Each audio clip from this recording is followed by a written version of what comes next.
Bismillahirrahmanirrahim. Assalamualaikum warahmatullahi wabarakatuh.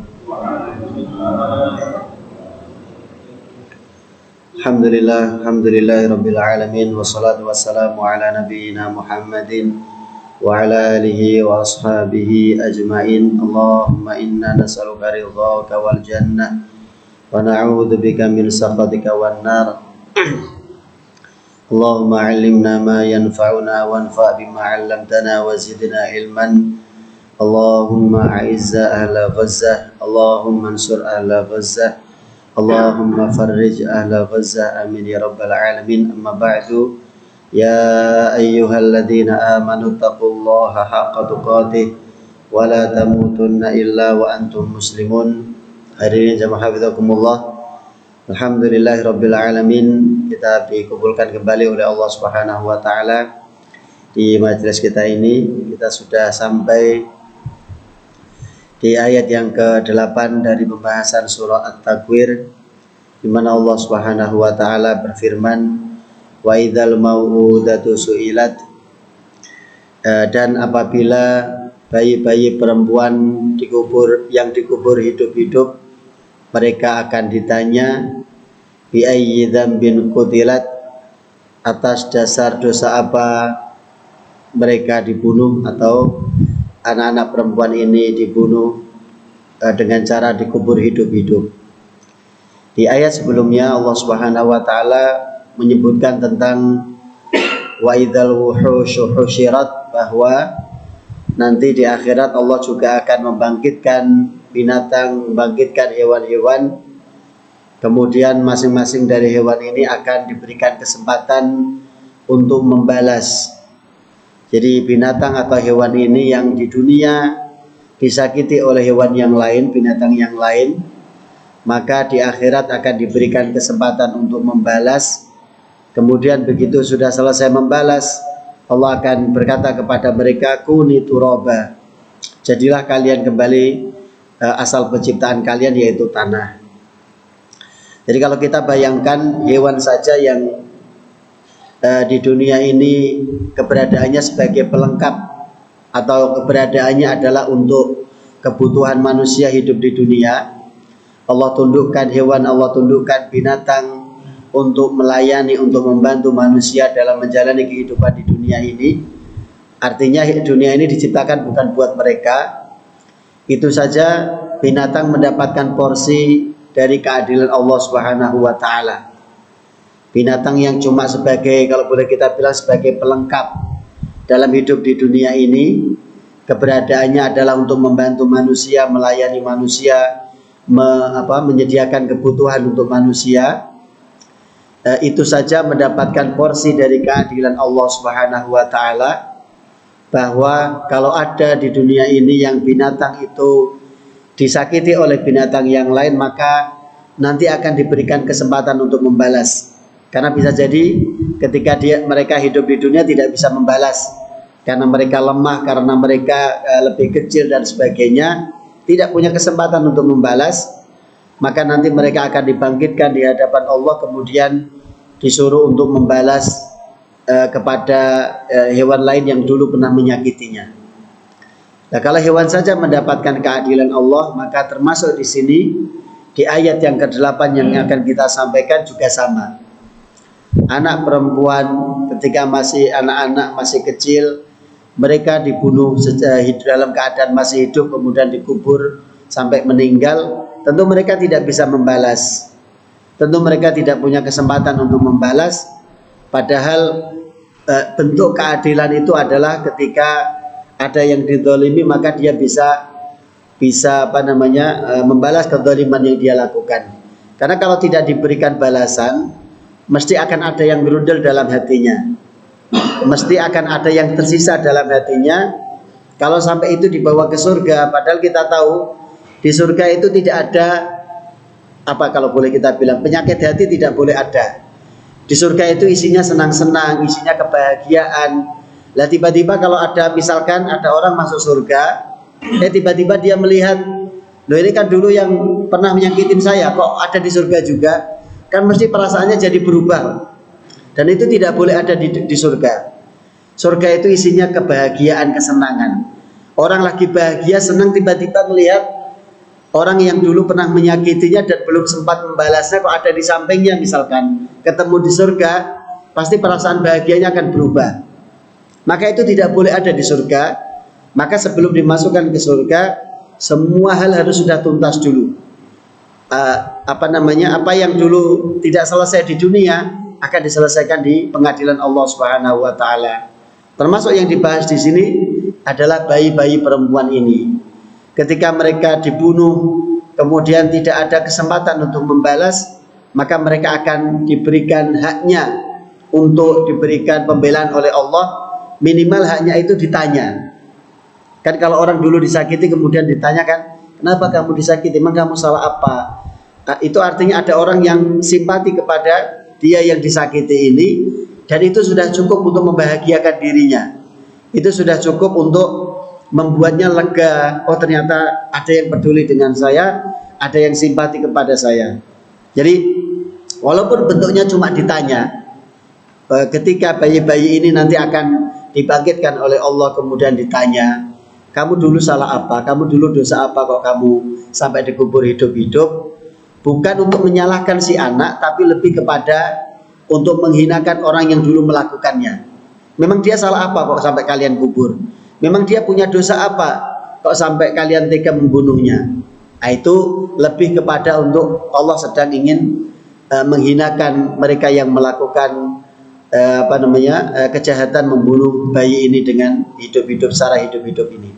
Jadi itu bagian dari keadilan Allah Subhanahu wa taala nanti yang akan terjadi di akhirat nanti. Dan kemarin sudah kita sampaikan ayat ini, maka ayat berikutnya akan lanjut kepada wa idzas suhufu nusyirat. Dan ketika lembaran-lembaran catatan amal ini nusyirat, akan dihamparkan, akan dibuka, akan disebar. Jadi buku catatan amal ini nanti akan dibuka. Kalau kita terima rapotnya kita sendiri yang lihat kan enak. Kalau ada nilainya yang kurang, nilainya yang kecil kan enak. Kita nggak terlalu malu. Nah ini masalahnya nanti rapot amal kita di akhirat dibuka di hadapan manusia yang lain. Itu bedanya, Pak. Jadi kalau kita terima rapot dulu misalkan, kalau tidak dibacakan oleh guru kelasnya, alhamdulillah. Kalau tidak dibacakan satu persatu rankingnya si fulan dari 1 sampai yang terakhir, kalau tidak dibacakan, alhamdulillah. Tapi kalau dibacakan saja, mendengar saja sudah merasa tidak enak. Saya ranking berapa kan? Itu saja sudah deg-degan, sudah merasa tidak nyaman. Nah ini buku catatan amal kita nanti, Masya Allah, akan dibuka di hadapan seluruh manusia. Kalau yang di dalamnya banyak kebaikan, alhamdulillah kita memuji Allah. Tapi kalau sebaliknya, tadi kan rapotnya ternyata banyak nilai jeleknya, banyak warna merahnya, mesti kita akan malu. Itu saja masih ada kesempatan untuk memperbaiki di dunia. Seandainya rapot kita jelek, oh nantilah semester 2 kita perbaiki, atau catur bulan 2 kita perbaiki, atau kelas berikutnya kita perbaiki, masih ada kesempatan. Tapi kalau di akhirat sudah tidak ada kesempatan lagi. Buku catatan amal kita akan dibuka oleh Allah selebar-lebarnya. Kemudian di hadapan makhluk yang lain atau manusia yang lain, buku catatan amal ini akan diperlihatkan. Di sini disebutkan ada salah satu riwayat, idza matal insanu tuwiyat sahifatuhu thumma tunsharu yaumal qiyamati fayuhasabu bima fiha. Ketika ada manusia meninggal, maka buku catatan amalnya akan ditutup. Jadi begitu manusia si fulan meninggal, maka buku catatan amalnya ditutup. Kemudian nanti di hari kiamat buku catatannya akan dibuka. Thumma tunsharu yaumal qiyamah. Kemudian akan dibuka itu buku catatannya di hari kiamat. Fayuhasabu bima fiha, maka dia akan dihisab sesuai dengan apa yang tertera di dalam buku catatan amal ini. Begitu nanti dihisab, mulut yang biasanya kalau di dunia kita pandai berkata, pandai menjawab, maka mulut ini akan dikunci oleh Allah Subhanahu wa taala. Yang berbicara adalah anggota badan kita. Maka nanti kan anggota badan kan protes. Mulut ini kan protes kepada anggota badan. Lima syahidtum alaina, kenapa kalian bersaksi untuk kami, wahai tangan, wahai kaki, wahai kepala, wahai mata. Kenapa kalian bicara? Kenapa kalian bilang semuanya? Jadi mulut nanti akan protes kepada anggota badan karena mereka menceritakan semuanya dengan benar. Apa yang dulu pernah terjadi dengan tangan ini, apa dulu yang pernah dilakukan oleh tangan ini akan disampaikan semuanya. Jadi makanya sampai dialog itu disampaikan. Kenapa kalian bersaksi memberatkan kami, malah kamu ceritakan semuanya? Sudah enak tidak bicara malah bicara, kan gitu. Jadi itu nanti yang akan terjadi ya. Maka kalau sudah tahu seperti ini, maka mari kita lebih hati-hati lagi, karena tadi ya, sebagaimana kita di dunia tidak suka kalau aib kita diketahui orang, kekurangan kita diketahui orang, tentu kita tidak suka. Nanti di akhirat harapannya Allah menutupi semua aib dan kekurangan kita juga. Amin ya rabbal alamin. Kemudian ayat berikutnya, wa idzas samaa'u kusyitat, dan apabila langit ini ditarik, dihilangkan, dilenyapkan. Jadi kata kusyitat ini lebih pasnya ini ditarik. Jadi ibaratnya kalau kata kusyitat ini diibaratkan seperti kulit hewan. Jadi kalau kita nyembelih binatang, nyembelih kambing misalkan, maka kulitnya kita ambil dari dagingnya, nah itu gambaran seperti langit. Ibaratnya langit ini nempel, kemudian langit yang nempel ini nanti akan ditarik oleh Allah, digulung kalau bahasa yang lain. Tawiyat yauman natwis sama akatayyis sijil lil kutub. Jadi langitnya digulung oleh Allah Subhanahu wa taala. Kalau pakai kalimat ini kusyitat, ditarik, dihilangkan, dilepas. Jadi ibarat langit itu atap yang menaungi bumi ini, maka atapnya nanti akan dilepas seperti melepaskan kulit dari binatang yang sudah disembelih.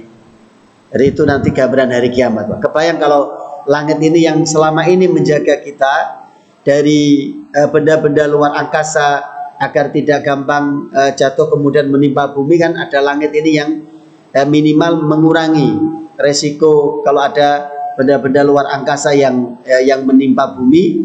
Maka nanti di hari kiamat langitnya akan diambil oleh Allah, digulung oleh Allah, kemudian dilepas. Maka yang terjadi kita bisa bayangkan benda-benda bintang-bintang di luar angkasa yang jauh lebih besar ukurannya dari matahari, bahkan bisa jadi nanti tadi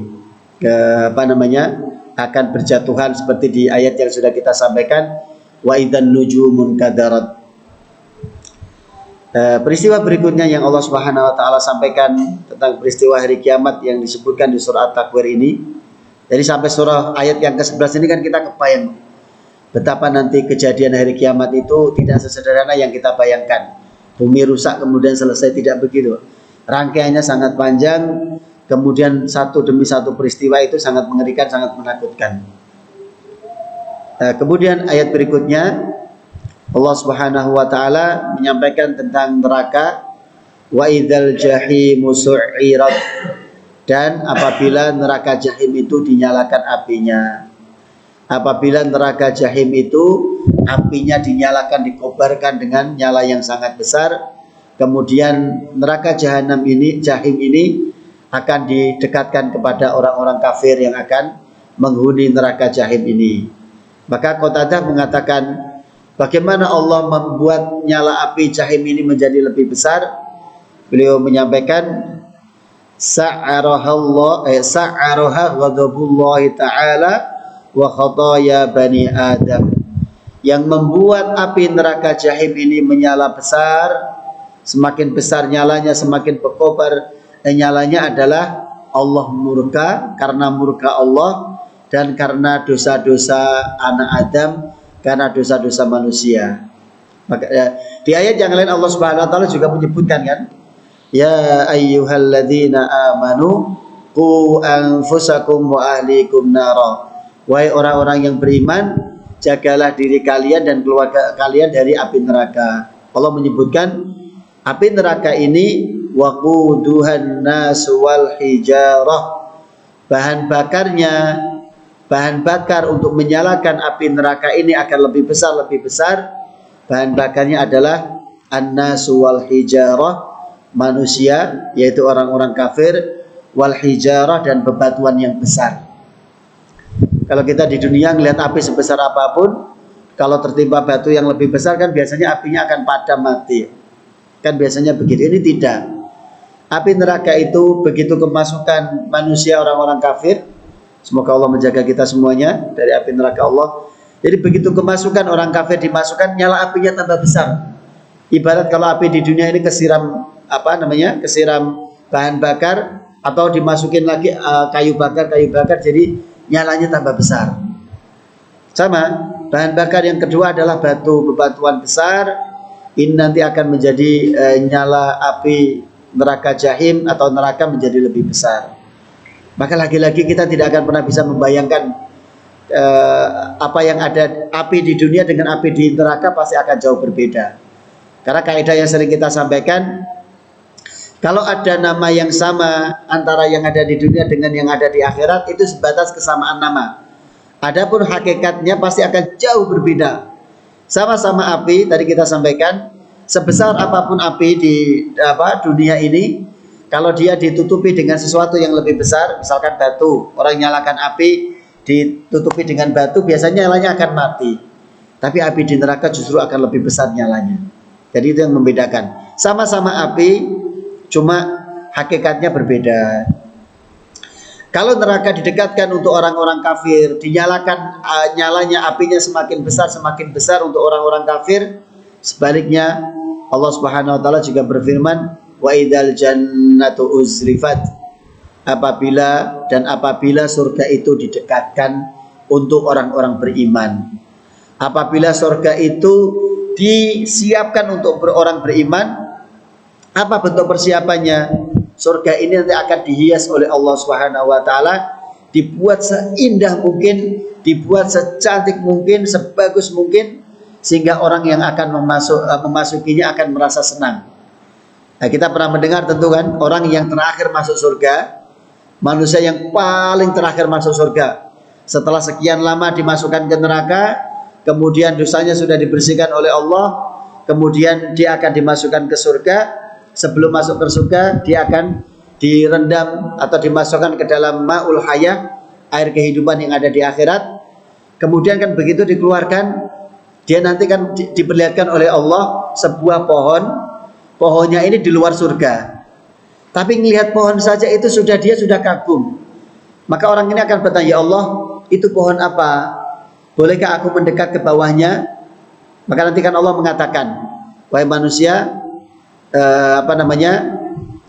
permintaanmu cuma satu ya, yaitu kamu cuma boleh mendekatinya dan boleh bernaung di bawahnya. Karena tadi disumpah kan, tidak boleh minta lagi ya, kamu permintaannya cuma itu saja ya, tidak boleh minta lagi. Ternyata nanti kan dia diizinkan oleh Allah untuk mendekat ke pohon yang indah tadi, yang menakjubkan tadi. Padahal itu masih di luar surga. Belum di dalamnya. Maka dia mendekat ke pohon itu, bernaung di bawahnya, dan dia merasakan kenikmatan, merasakan sesuatu yang Masya Allah menyenangkan. Begitu dia mendapatkan kenikmatan berada di bawah pohon itu, sayup-sayup dia mendengar di dalam ternyata ada suara yang riuh, yang membahagiakan. Kemudian dia melihat sekilas dari luar, dan kemudian dia bertanya lagi, minta kepada Allah, ya Allah, di dalam itu ada apa? Boleh nggak aku mendekat? Jadi mendekat saja, tidak usah masuk deh. Izinkan aku mendekat di terasnya kalau bahasa kita mungkin. Aku ingin melihatnya, aku ingin lebih dekat dengan tempat itu. Boleh tidak aku mendekat ke dekatnya? Oleh Allah diizinkan, dan Allah sudah mengatakan, ini permintaan terakhir ya, tidak boleh minta lagi. Tapi Maha Rahman Allah, Maha Kasih Sayang Allah, itu minta lagi, dikasih lagi. Kemudian manusia kan mengatakan, enggak, saya ini terakhir, permintaan saya yang terakhir, saya enggak minta lagi. Tapi ujung-ujungnya minta lagi. Bayangkan Pak, di surga saja, di akhirat saja, manusia masih merepotkan Allah Subhanahu wa taala. Jadi minta satu, udah dibilang terakhir ya, minta lagi. Sampai nanti udah di luar surga, begitu dia melihat ke dalam, ya Allah, nikmat sekali. Minta lagi kepada Allah. Dan akhirnya oleh Allah Subhanahu wa taala, karena rahmat Allah, kasih sayang Allah yang 99 itu, maka Masya Allah manusia yang kerepoti ini akhirnya dimasukkan ke dalam surga Allah Subhanahu wa taala. Jadi di luar surga saja itu sudah nikmatnya luar biasa. Makanya yang sering disampaikan oleh baginda Rasulullah SAW, iming-iming yang biasa atau ancaman yang biasa disampaikan, Kalau orang melakukan ini, maka dia tidak akan bisa mencium bau surga sejauh perjalanan sekian tahun. Jadi ancaman yang disampaikan adalah tidak akan bisa mencium bau surga. Padahal bau surga itu bisa dicium dari jarak yang perjalanan yang sangat panjang. Saking harumnya, saking luar biasanya surga ini, aromanya saja, baunya yang indah itu, yang wangi itu bisa dicium dari jarak perjalanan sekian tahun. Jadi kebayang betapa nanti surga itu betul-betul tempat yang sangat nikmat yang kita tidak akan pernah membayangkannya. Kalau al-jannah, surga itu diartikan dengan taman, maka itu hanya kesamaan nama dengan taman di dunia. Maka taman di dunia dengan taman di surga tidak akan pernah sama hakikatnya. Jadi ini 12 peristiwa yang terjadi di hari kiamat. 6 peristiwa terjadi di dunia dan 6 lainnya terjadi di akhirat. Maka setelah Allah Subhanahu wa taala menyebutkan 12 peristiwa, ini jawaban Allah ingin menegaskan ini. Jadi muqaddimahnya 12 poin tadi. Allah memberikan muqaddimah 12 peristiwa tadi ketika Allah ingin menyampaikan ayat ini, alimat nafsum ma ahdarat. Alimat nafsun, setiap yang bernyawa, setiap jiwa ini nanti akan mengetahui ma'ahwarat, apa yang dulu sudah dilakukannya, apa yang dulu pernah diperbuatnya, kebaikan atau keburukan, semua nanti akan dihadirkan. Kalau tadi sudah kita sampaikan kan, buku catatan amal itu nanti akan dibuka di hadapan seluruh makhluk. Ini juga sama. Perbuatan yang dulu yang kita pernah lakukan di dunia ini, Allah akan hadirkan semuanya. Masalahnya kan tadi ya, Allah tampakkan perbuatan kita di dunia ini di hadapan manusia yang lain. Maka nanti yang paling berat adalah orang-orang seperti kami ini ya, yang suka mengajak kepada kebaikan. Kalau sampai kami tidak melakukannya, nanti di akhirat akan ditanya. Jadi ketika ada orang, para dai, mereka banyak menyeru, mengajak manusia kepada kebaikan. Nah di akhirat nanti kejadian, ada orang yang di dunia terkenal sebagai dai mengajak kepada kebaikan, nah di akhirat kok malah dimasukkan ke neraka. Maka jamaahnya kan kaget kan, mungkin sama-sama di neraka kali ya. Jadi dainya saja masuk neraka kan, jadi jamaahnya sebagian ada yang ikut mungkin. Jadi ditanya kan, wahai fulan, bukankah dulu kamu yang suka mengingatkan kami untuk berbuat kebaikan, mengingatkan kami untuk meninggalkan keburukan? Kenapa kamu di sini juga bareng kami? Kenapa kamu di sini juga kan? Lihat kalimatnya, Masya Allah. Jadi ini pengingat teguran untuk kami yang suka bicara di depan, sok lebih tahu ini, sok lebih baik ini kan. Padahal kami tidak lebih baik dari panjenengan semuanya. Ini cuma karena amanah saja. Kalau tidak tentu kami lebih senang duduk di bawah untuk belajar, untuk mendengarkan. Jadi nanti mereka akan ditanya para penyeru, para dai ini, kenapa kamu di sini wahai fulan? Bukankah kamu dulu yang mengajari kami kebaikan, mengajari kami untuk meninggalkan keburukan? Maka para penyeru ini nanti akan mengatakan, iya dulu kami biasa mengajak kalian kepada kebaikan, padahal kami tidak melakukannya. Dulu kami suka mengingatkan kalian akan meninggalkan keburukan, kami malah melakukannya. Jadi orang-orang seperti kami ini yang harus hati-hati. Jadi orang-orang seperti kami ini yang harus waspada, yang harus hati-hati terhadap diri kami sendiri. Kalau jenengan kan enak tinggal mendengarkan, dapat ya alhamdulillah, tidak dapat sudah dapat pahala duduk di majelis. Ya kami resikonya berat. Kami yang mengajak ini kan diancam oleh Allah di banyak ayat. Atamuruna nasa bil birri wa tansawna anfusakum. Kalian ngajak orang kepada kebaikan, mbok lihat diri kalian loh. Kalian loh lupa pada diri kalian sendiri untuk melakukan kebaikan. Lihat, banyak sekali ancaman yang Allah Ta'ala sampaikan kepada orang-orang yang menyampaikan kebenaran. Kabura maqtan kan gitu. Ataquluna ma la taf'alun. Kamu menyampaikan apa yang kamu belum melakukannya. Kabura maqtan indallahi an taqulu ma la ta'lamun. Itu. Jadi Allah Subhanahu wa taala banyak mengancam. Tapi kalau tidak ada yang menyampaikan, siapa yang menyampaikan? Kajiannya bubar nanti. Sana sampai Selasa kosong, isinya Ustaz Muslim semua nanti. Kalau Ustaz Muslim kan tidak ada kan, tidak menyuruh kebaikan. Maksudnya Tidak ada poin baik, cuma ngajarin tahsin, ngajarin anak-anak gitu. Jadi aman Ustaz Muhsin, tidak masuk di sini. Maka bahagia Ustaz Muhsin. Saya cuma ngajari ngaji kok. Dan saya sudah melakukannya. Kalau beliau begitu. Kalau kami kan tidak. Maka ini pengingat buat kami. Jadi yang menakutkan kan ini. Jadi semua yang kita lakukan nanti akan didatangkan oleh Allah di akhirat, kemudian dilihat oleh yang lain. Sekali kita kalau ilustrasinya tadi lah, kita terima rapot, kalau jelek kita lihat sendiri kan masih enak. Langsung kita umpetin di rumah, tidak liatin ke orang tua gitu kan. Rapotnya mana? Nggak tahu, nggak kelihatan.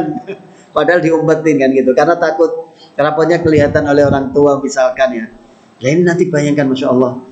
Allah bukakan, Allah hadirkan. Dan ini poin pentingnya, makanya kita tulis di sini. Yang akan dihadirkan adalah amal. Tidak ada yang lain, Pak. Harta kita, properti yang dimiliki, rumah mau sebanyak apapun, tanah, jabatan, pangkat, kehormatan, tidak ada yang dihadirkan oleh Allah. Yang dihadirkan cuma perbuatan kita. Alhamdulillah kalau perbuatan kita lebih banyak baiknya, alhamdulillah kita akan bersyukur dan semoga kita termasuk yang itu, Pak. Tapi kalau ada orang yang nanti dilihatkan justru banyak keburukannya, banyak amal buruknya nanti, waliyadzubillah kan nanti. Jadi sebelum masuk ke neraka sudah dibuat malu oleh Allah Subhanahu wa taala, sudah tadi kan namanya ditampakkan di hadapan seluruh makhluk kan. Makanya nanti ada orang yang menyesal. Allah sampai menyebutkan kalimat nanti akan diucapkan oleh orang yang menyesal. Yauma tajidu kullu nafsin ma 'amilat min khairin muhdara. Hari di mana nanti setiap yang bernyawa akan mendapati apa yang dulu dilakukannya min khairin berupa kebaikan akan dihadirkan. Wa ma 'amilat min su'in muhdara aslinya, dan juga apa yang dilakukan berupa keburukan juga akan ditampilkan. Maka kalimatnya apa, Pak? Tawaddu law anna bainaha wa bainahu amadan ba'ida. Begitu sudah ditambahkan maka semua akan menyesal dan mengatakan aduhai seandainya amalku yang buruk ini tidak pernah hadir. Ada jarak antara diriku dengan amal itu sejauhnya. Jangan mendekat, jangan mendekat. Jadi seolah-olah dia ingin menghindar. Itu bukan amalku, bukan amalku. Kalau bisa menghindar maka mereka ingin menghindar, Pak. Tapi kan tidak bisa. Maka di sini Allah sampaikan, tawaddu, mereka berharap, mereka ingin seandainya antara amalnya yang buruk tadi dan dirinya itu ada jarak yang jauh, ada jarak yang panjang. Sehingga orang tidak tahu kalau itu adalah perbuatan saya. Tapi kan gimana, sudah ditambahkan oleh Allah. Maka penyesalan itu ya selalu datangnya belakangan. Maka kita berharap semoga kita bukan termasuk orang-orang yang menyesal, tapi berharap orang yang nanti menerima hasil dari jeripaya amal soleh yang kita lakukan di dunia ini. Itu harapannya. Ini mungkin yang bisa kita sampaikan. InsyaAllah nanti di ayat-ayat berikutnya Allah akan mengganti tema atau mengubah tema, fokus kepada Al-Quran. Kalau ini adalah fokus kepada pribadi orang yang setiap manusia, setiap jiwa yang akan siap diberi Al-Quran, maka nanti di ayat berikutnya Allah akan bicara tentang Al-Quran.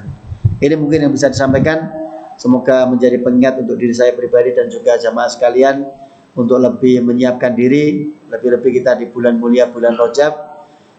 Fokus kita di bulan Rajab adalah fala tadzlimu fihinna anfusakum. Jangan kalian menzalimi diri kalian sendiri. Jadi fokus kita di bulan Rajab adalah jangan sampai kita melakukan perbuatan yang itu merugikan kita di dunia maupun di akhirat, karena Allah melarang kita untuk berbuat kezaliman. Wallahu taala alam bisawab. Kita cukupkan dengan doa kafaratul majlis. Alhamdulillah. Subhanakallahumma bihamdika asyhadu an la ilaha illa anta astaghfiruka wa atubu ilaik. Alhamdulillahirabbil alamin. Assalamualaikum warahmatullahi wabarakatuh.